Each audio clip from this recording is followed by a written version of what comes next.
Hello students, स्वागत है आपका अपने channel gateway of success career launcher में। और यहाँ पर हम लोग 12th केमिस्ट्री का क्लास नंबर 7 में देखने वाले हैं।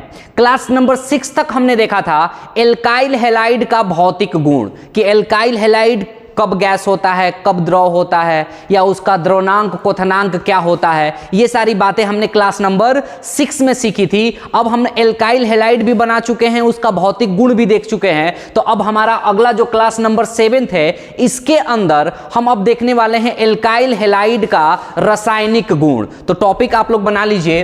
टॉपिक है आपका एल्काइल हैलाइड का रासायनिक गुण।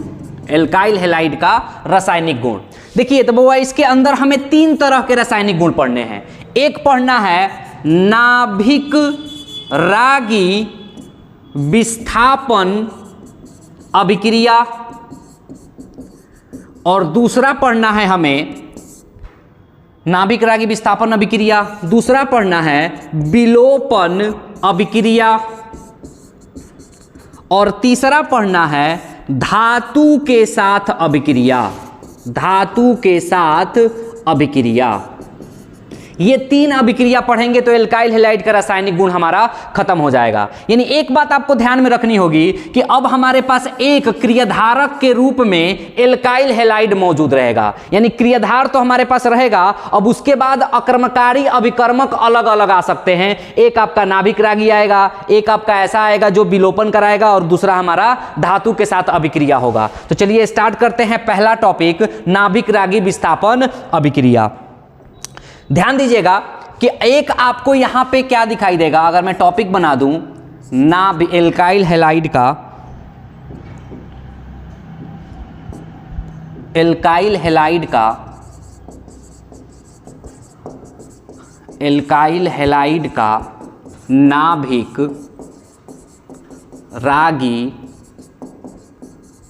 प्रतिस्थापन अभिक्रिया, यानी कि एल्काइल हैलाइड का क्या होगा, प्रतिस्थापित होगा। देखिए वो एक में जनरल रिएक्शन लिख रहा हूं, जनरल अभिक्रिया लिख रहा हूं, वही अभिक्रिया सारे पे फॉलो होगा। जैसे कि मैं यहां पे ले लिया RX एल्काइल हैलाइड, इसकी अभिक्रिया में कराऊंगा, कोई ना कोई नाभिक रागी रहेगा। आप लोगों को पता होगा कि नाभिक रागी को NU से सूचित किया जाता है, कोई ना कोई नाभिक रागी रहेगा। हाँ, ये हो सकता है कि उत्प्रेरक रहे, न भी रहे। तो यहां से नाभिक रागी क्या करेगा, इस हैलाइड को प्रतिस्थापित करेगा। मतलब यहां से भी ये नाभिक रागी निकलेगा और दूसरा नाभिक रागी जाकर जुड़ जाएगा। जैसे यहां पे क्या बन जाएगा, RNU + X-। यही अभिक्रिया होती हुई नजर आएगी सभी के लिए। बस आपको क्या समझना है कि वो नाभिक रागी अभिकर्मक कौन है। यहां पे क्या होंगे आपके नाभिक रागी अभिकर्मक होंगे, जो क्या देंगे, नाभिक रागी देंगे, नाभिक रागी देंगे। यहां से नाभिक रागी देंगे और यहां से केवल और केवल हैलाइड बाहर निकल जाएगा। हैलाइड बाहर निकल जाएगा। जैसे कि एक एग्जांपल में देखते हैं हम, एल्काइल हैलाइड के तौर पे मैंने ले लिया CH3Cl, और यहां पे मैंने ले लिया H2O, यहां पे मैंने ले लिया H2O। तो अब ध्यान दीजिए कि ये H2O वो नाभिक रागी अभिकर्मक है जो नाभिक रागी क्या देता है, तो बेटा OH देता है। OH नाभिक रागी देता है। इसका मतलब है कि H2O वो नाभिक रागी है जो OH नाभिक रागी देगा। ये OH इस Cl को हटा देगा। आ रहा बात समझ में। यानी ये जब अभिक्रिया आगे चलेगी तो CH3OH बनेगा और यहां से HCl बाहर हो जाएगा। देखिए ध्यान दीजिएगा, H2O को अगर आप ध्यान से देखेंगे तो H2O में H और OH निकलता है। तो OH तो जाके जुड़ गया मिथाइल से, तो ये H किससे जुड़ेगा, इस क्लोरीन से। तो सह उत्पाद के रूप में आपका HCl दिखाई देगा। खैर, हम पूरी की पूरी केमिस्ट्री में सह उत्पाद के बारे में चर्चा नहीं करते, केवल और केवल उत्पाद के बारे में चर्चा करते हैं। तो बस आपको यही ध्यान देना है यहां पे तो कंफर्म है कि एल्काइल हैलाइड ही रहा होगा। हाँ, यहां पे कौन कौन ऐसे नाभिक रागी अभिकर्मक हैं जो क्या क्या नाभिक रागी देंगे, बस इसी चीज को आपको याद रखना है। 7 से 8 नाभिक रागी अभिकर्मक हैं जो कौन से नाभिक रागी देते हैं उसका मैं चार्ट यहां पे लिख दूंगा। उसे आपको क्या करना है, याद कर जाना है, कुछ नहीं करना है, बस वो नाभिक रागी यहां पे से रहेगा। बस आपको पता होना चाहिए कि वो नाभिक रागी देगा क्या, हाइड्रोजन को हटाना है और वहां पर ले जाकर जोड़ देना है, बस यही है काम। कोई भी ले लीजिए, जैसे मान लीजिए यही एल्काइल हैलाइड है CH3Cl और यहां पे मैंने लिख दिया KCN। तो बस आपको समझ में आ जाना चाहिए कि ये KCN जो है हमारा वो नाभिक रागी अभिकर्मक है जो CN नाभिक रागी देता है। तो बस आपका काम क्या होगा कि इस CN को इस Cl के जगह पे जोड़ देना होगा, तो बन जाएगा CH3CN। आ रहा बात समझ में? तो बस इस चीज को आप नोटिस आउट कर लो, देख लो कि क्या हट रहा है क्या मिल रहा है। तो मैं बाकी नाभिक रागी अभिकर्मक और नाभिक रागी का चार्ट तैयार कर देता हूं, तब तक आप लोग स्क्रीनशॉट ले लें। चलिए, नाभिक रागी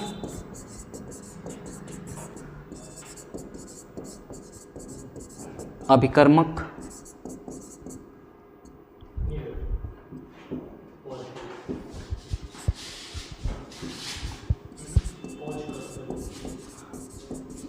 नाभिक रागी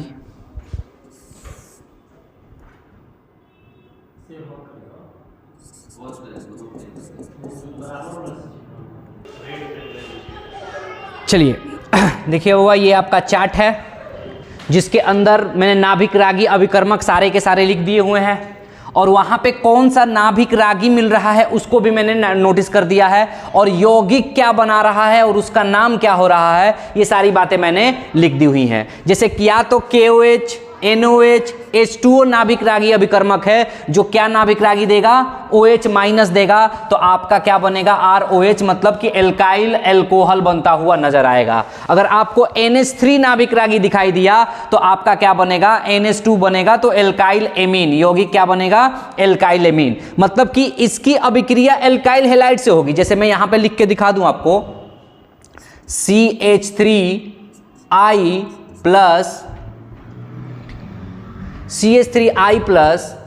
NH3, तो इस अभिक्रिया में NH3 आपको अगर दिखाई दे रहा है तो इससे हमको NH2 नाभिक रागी मिलेगा और यहां से इस आयोडीन को ये हटाएगा, मतलब कि CH3NH2 यही आपका उत्पाद बनेगा। इसे आपको याद रखना है।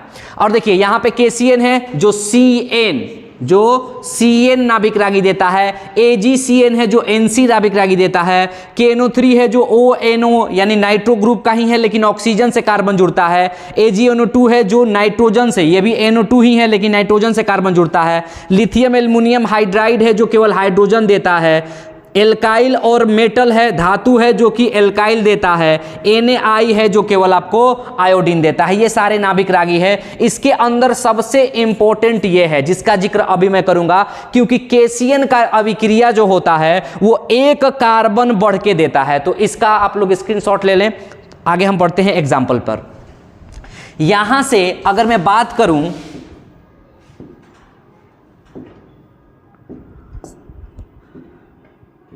यहां से अगर मैं बात करूं CH3Cl प्लस KCN की, तो यहां से बनेगा CH3CN। यहां देखिए कि जो हमारा अभिकर्मक था वहां पे केवल एक कार्बन था, लेकिन जैसे ही उत्पाद बना यहां पे क्या बन गया, 2 कार्बन बन गया, मतलब एक कार्बन का एसेंट हो गया, बढ़ गया। तो ये अभिक्रिया बहुत इंपॉर्टेंट होती है। यहां से इस अभिक्रिया को आप नोटिस आउट कर लो। उसके बाद जो ये CH3CN की अभिक्रिया है, यहां से मैं 3 अभिक्रिया बताऊंगा जो रूपांतरण में बहुत काम आता है। यानी यहां से अगर मैं CH3CN की बात करूं तो ये 3 अभिक्रिया आपको याद रखनी होगी।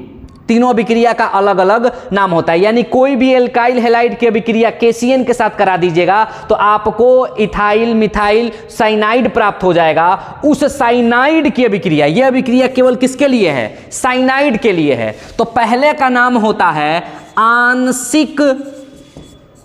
आंशिक जल अपघटन। आंशिक जल अपघटन जो होता है तनु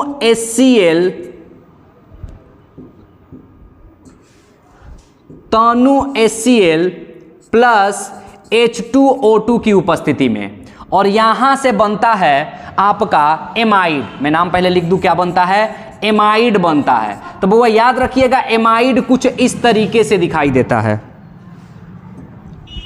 एमाइड कुछ इस तरीके से दिखाई देता है, C के बाद NH2। तो ध्यान दीजिएगा यहां पे कि ये कार्बन और इस नाइट्रोजन से, इस कार्बन से एगो ऑक्सीजन जुटेगा और इस नाइट्रोजन से दूगो हाइड्रोजन जुड़ेगा, और ये वाला जो कार्बन है वो बिल्कुल ज्यों का त्यों रहेगा। मतलब यहां पे रहेगा CH3, इससे आप एक O जोड़ दो और इस N से आप H2 जोड़ दो, इसी का नाम हो जाता है एमाइड। मतलब दो कार्बन है तो दो कार्बन का नाम होता है इथाइल और NH2 का नाम हो जाएगा एमाइड। यानी कि जब साइनाइड की अभिक्रिया तनु HCl प्लस H2O2 के साथ हाइड्रोजन पेरोक्साइड के साथ, तो इथाइल एमाइड बनता है। एमाइड बनाने की एक बहुत बढ़िया विधि होती है जो केवल किससे बनती है? साइनाइड से बनती है। अगला क्वेश्चन जो बनता है, अगला होता है इसका पूर्णतः जल अपघटन। पूर्णतः जल अपघटन यानी इसके अंदर पूर्णतः हो जाता है, जहां पे हम लेते हैं सांद्र HCl प्लस NaOH, जहां पे लेते हैं सांद्र HCl प्लस NaOH। तो जब हम साइनाइड की अभिक्रिया सांद्र HCl प्लस NaOH से कराते हैं तो आपका पूर्णतः जल अपघटन होकर कार्बोक्सिलिक अम्ल प्राप्त होता है। कार्बोक्सिलिक अम्ल। तो यहां पे ध्यान देना है कि यहां पे नाइट्रोजन सबको एलिमिनेट कर देना है, जितना कार्बन है उतने कार्बन का कार्बोक्सिलिक अम्ल बना दीजिए। दूगो कार्बन यहां पे दिखाई दे रहा है, तो दूगो कार्बन का कार्बोक्सिलिक अम्ल होता है CH3COOH, जिसका नाम होता है एसिटिक अम्ल, जिसका नाम होता है एसिटिक अम्ल। अगर तीन कार्बन यहां पे रहा होता तो तीन कार्बन का आप कार्बोक्सिलिक अम्ल बना देते, जिसका नाम होता प्रोपनोइक अम्ल। तो कार्बोक्सिलिक अम्ल बन जाता है कब? जब साइनाइड की अभिक्रिया सांद्र HCl के साथ NaOH की उपस्थिति में कराते हैं। अगला होता है लिथियम एल्युमिनियम हाइड्राइड के साथ, जिसको अपचयन कहा जाता है।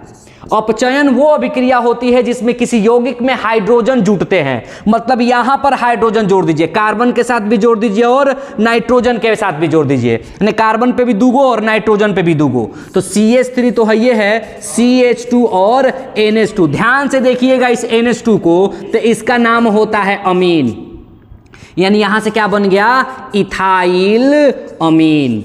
इथाइल अमीन। तो ये तीन अभिक्रिया आपको याद रखने होंगे, बहुत इंपॉर्टेंट है आपके बोर्ड के एग्जाम के थ्रू भी, कि जब साइनाइड होता है, जब साइनाइड का आंशिक जल अपघटन करते हैं तो इथाइल एमाइड बनता है, पूर्णतः जल अपघटन करते हैं तो कार्बोक्सिलिक अम्ल बनता है, और केवल उसका अपचयन करा देते हैं लिथियम एल्युमिनियम हाइड्राइड के साथ तो एमीन प्राप्त हो जाता है। ये तीनों की तीनों अभिक्रिया आपके रूपांतरण में बहुत काम आती है। बोर्ड में भी इससे क्वेश्चंस बने हुए हैं, इसका स्क्रीनशॉट ले ले, इसके बाद हम आगे बढ़ते हैं।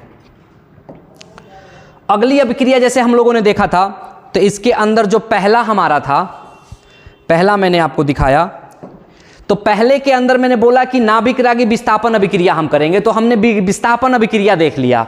अगला है हमारा विलोपन अभिक्रिया। विलोपन का मतलब होता है लुप्त होना, किसी ना किसी का बाहर निकलना। तो विलोपन अभिक्रिया में हम अगला देखेंगे एल्काइल हैलाइड का। एल्काइल हैलाइड का विलोपन अभिक्रिया देखेंगे।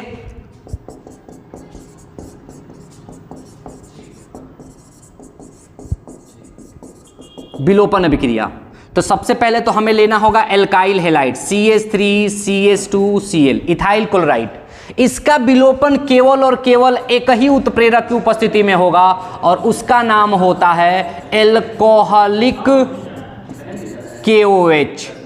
Alcoholic KOH। तो देखिए होता क्या है, जरा इसको थोड़ा सिस्टमेटिकली कीजिएगा आप, तो आएगा CH2H CH2Cl। देखिए यहां से आपका ये दोनों निकल जाएगा। इसको बोलते हैं हाइड्रोजन, इसको बोलते हैं हाइलोजन, और निकलने को बोला जाता है बी। इसका मतलब इसका नाम हो जाएगा बी हाइड्रो हाइलोजनीकरण। बी हाइड्रो हाइलोजनीकरण। विलोपन अभिक्रिया का एक और नाम हो जाता है बी हाइड्रो हाइलोजनीकरण। मतलब कि हाइड्रोजन भी निकलता है और हाइलोजन भी निकलता है एल्कोहलिक KOH में। तो देखिए इनके निकलने से अब इन दोनों के ऊपर CH2 एगो बंद था तो एक और बंद जुड़ जाता है और आपका बन जाता है इथीन। आपका क्या बन जाता है, इथीन, मतलब एल्कीन बन जाता है। एल्काइल हैलाइड का जब विलोपन अभिक्रिया होता है तो एल्कीन बनता है। क्या बनता है बउआ, एल्कीन बनता है। ये याद रखिएगा हमेशा आप लोग, क्योंकि ये बोर्ड में पूछा हुआ क्वेश्चन है कि जब मोनो हाइड्रोजन को एल्कोहलिक KOH के साथ अभिक्रिया करेंगे तो उत्पाद बनेगा। उसके अंदर एल्केन, एल्कीन, एल्काइन ऑप्शन था, तो याद रखिएगा कि एल्कीन बनता है। ये रहा आपका विलोपन अभिक्रिया। चलिए अगला हम पढ़ते हैं, जो अगला था आपका धातु के साथ अभिक्रिया, यानी एल्काइल हैलाइड का धातु के साथ अभिक्रिया पढ़ना है। तो दो गो अभिक्रिया है, एक है हमारा उर्ज अभिक्रिया और एक है हमारा ग्रिग्नार्ड अभिक्रिया। इन दोनों अभिक्रियाओं को अगर हम देखें तो पहला अभिक्रिया मोस्ट VVI बनता है, बहुत बार एग्जाम में पूछा हुआ है, उर्ज अभिक्रिया। उर्ज अभिक्रिया यहां पे समझिएगा वो उर्ज अभिक्रिया होता क्या है। तो सबसे पहले आपको लेना होगा एल्काइल हैलाइड, ये है एल्काइल हैलाइड। इसकी अभिक्रिया किसके साथ, तो सोडियम धातु के साथ। किसके साथ, तो सोडियम धातु के साथ। और एक नहीं दो आप ले लीजिएगा। यहां पे मैं दिखा रहा हूं कि बनता कैसे है। बेसिकली XR, और इसकी अभिक्रिया कराई जाती है शुष्क ईथर की उपस्थिति में, शुष्क ईथर की उपस्थिति में। तो यहां से X आपका बाहर निकल जाता है, यहां से X आपका बाहर निकल जाता है। ध्यान दीजिएगा, ये R और R मिल जाएगा तो RR दो गो कार्बन का एल्केन बनाता है, और यहां से 2NaX बाहर निकल जाता है। ध्यान दीजिएगा बोर्ड में क्वेश्चन कैसे पूछेगा, CH3Cl प्लस Na शुष्क ईथर। तो ध्यान दीजिएगा ये Cl Na तो निकलेगा एक, और यहां से भी CH3 रहेगा, ये बाहर निकल जाएगा। ये CH3 जुड़ जाएगा, मतलब कि CH3 ये जुट के दो गो कार्बन का क्या बना लेगा, इथेन बना लेगा, क्योंकि यहां पे क्या बन रहा था, एल्केन बन रहा था। अब आपको पता है कि उर्ज अभिक्रिया को लिखेंगे कैसे, तो लिखने के लिए जब एल्काइल हैलाइड को सोडियम धातु के साथ शुष्क ईथर की उपस्थिति में अभिक्रिया कराने पर सम संख्या, या मैं ये कहूं कि दुगने कार्बन का एल्केन प्राप्त होता है। दुगने कार्बन का एल्केन प्राप्त होता है, ये याद रखना है। अगर आपको कुछ नहीं करना है, ये करना भी नहीं है, बस केवल देखना है कि कार्बन कई गो है। अगर कार्बन एगो है तो दो गो कार्बन का एल्केन बना दीजिए, कार्बन दो गो है तो 4 गो कार्बन का एल्केन बना दीजिए, कार्बन 3 गो है तो 5 गो 6 गो कार्बन का एल्केन बना दीजिए। तो इसी का नाम होता है उर्ज अभिक्रिया। जब एल्काइल हैलाइड सोडियम धातु के साथ अभिक्रिया करता है तो दुगने कार्बन का क्या बनाता है, एल्केन बनाता है। चलिए तो इसका स्क्रीनशॉट ले लें आप।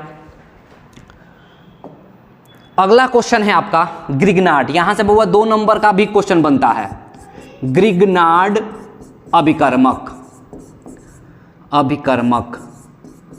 ग्रिग्नार्ड अभिकर्मक होता क्या है, क्योंकि हम पढ़ रहे हैं एल्काइल हैलाइड का नाभिक, एल्काइल हैलाइड का रासायनिक गुण, तो ये तो कंफर्म है कि एक होगा एल्काइल हैलाइड, दूसरा हमारा धातु है तो यहां पे रहेगा Mg धातु, और इसकी अभिक्रिया कराई जाती है शुष्क ईथर की उपस्थिति में।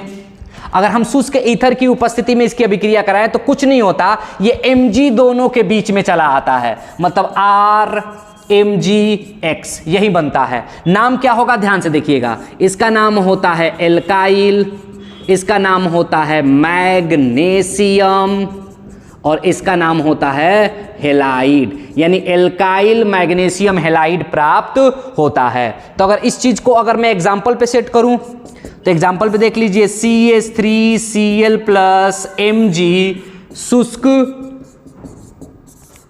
ईथर। तो यहां से अगर बनाइएगा तो क्या बनेगा, CH3MgCl, ये क्वेश्चन बनेगा। तो इसका नाम क्या हो जाएगा बउआ, बता दीजिए आप ही लोग, methyl magnesium chloride. Methyl magnesium chloride, यही इसका नाम होगा। और इसी अभिक्रिया को क्या नाम दिया जाता है, ग्रिग्नार्ड दिया जाता है। तो ध्यान रखिएगा, ये जो आपका यौगिक बना है, इसी यौगिक को कहा जाता है ग्रिग्नार्ड अभिकर्मक। इसी यौगिक को कहा जाता है ग्रिग्नार्ड अभिकर्मक। तो बुआ एक क्वेश्चन आपके बोर्ड में बनता है कि ग्रिग्नार्ड अभिकर्मक को किसी भी प्रोटॉन के उपस्थिति में, ग्रिग्नार्ड अभिकर्मक को किसी भी प्रोटॉन की उपस्थिति में हम क्यों नहीं बना सकते? देखिए जैसे यहां पे हमने जो उत्प्रेरक लिया है वो शुष्क ईथर लिया हुआ है।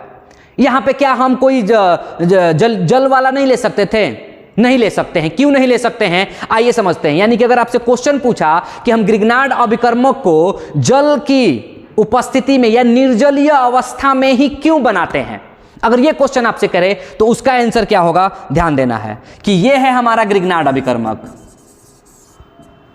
ये है हमारा ग्रिग्नार्ड अभिकर्मक। इसकी अभिक्रिया हमने करा दी जल की उपस्थिति में, वाटर, पानी। अब आपको पता है कि यहां से H+ और OH- टूटता है। पानी से क्या टूटता है? H+ और OH-। तो अब ये आपको ध्यान देनी है कि ये H जो है वो मिथाइल के साथ जुड़ जाता है और ये OH आ जाता है इन दोनों के बीच में। यानी कि H जब मिथाइल से जुड़ेगा तो बनेगा CH4 और यहां हो जाएगा MgOHCl, यानी क्या बन जाएगा? एल्केन बन जाएगा। अगर ग्रिग्नार्ड अभिकर्मक किसी भी जल से, किसी भी प्रोटॉन, किसी भी स्रोत से प्रोटॉन प्राप्त करता है, देखिए H+ का एक नाम भी होता है अपना, H+ को प्रोटॉन कहा जाता है, प्रोटॉन, है ना। तो अगर किसी भी स्रोत से अगर उसने प्रोटॉन लिया तो ये आपको ध्यान में रखना है कि वो एल्केन बना लेगा। जैसे यहां पे मीथेन बना रहा है, वो एक कार्बन का एल्केन बना लेगा। अगर एल्केन बना लिया तो फिर तो ग्रिग्नार्ड रहेगा ही नहीं। इसीलिए ग्रिग्नार्ड अभिकर्मक को जब भी बनाया जाता है तो शुष्क ईथर की उपस्थिति में बनाया जाता है। कोई दिक्कत? तो चलिए, ये रहा आपका एल्काइल हैलाइड का पूरी की पूरी अभिक्रिया, जिसमें हमने भौतिक गुण, रासायनिक गुण भी देखा। इसी तरीके से आप लोग हमारे चैनल पे बने रहें और देखते रहें हमारा अपना ये केमिस्ट्री। तब मिलते हैं हम लोग नेक्स्ट वीडियो में, जिसके अंदर हम हैलोएरीन का प्रिपरेशन करते हुए नजर आएंगे, बनाते हुए नजर आएंगे। तब तक आप हंसते रहें, मुस्कुराते रहें। और अभी अगर आपने चैनल को सब्सक्राइब नहीं किया है तो इस चैनल को जल्दी से सब्सक्राइब करें, क्योंकि इस चैनल पे आपको 12th से रिलेटेड सारी वीडियो अपलोड की जाएगी। और हमको कमेंट और लाइक करते रहें ताकि हमें मोटिवेट मिलता रहे, ताकि आप लोगों के लिए वीडियो हम लोग बनाते रहें। Thank you so much.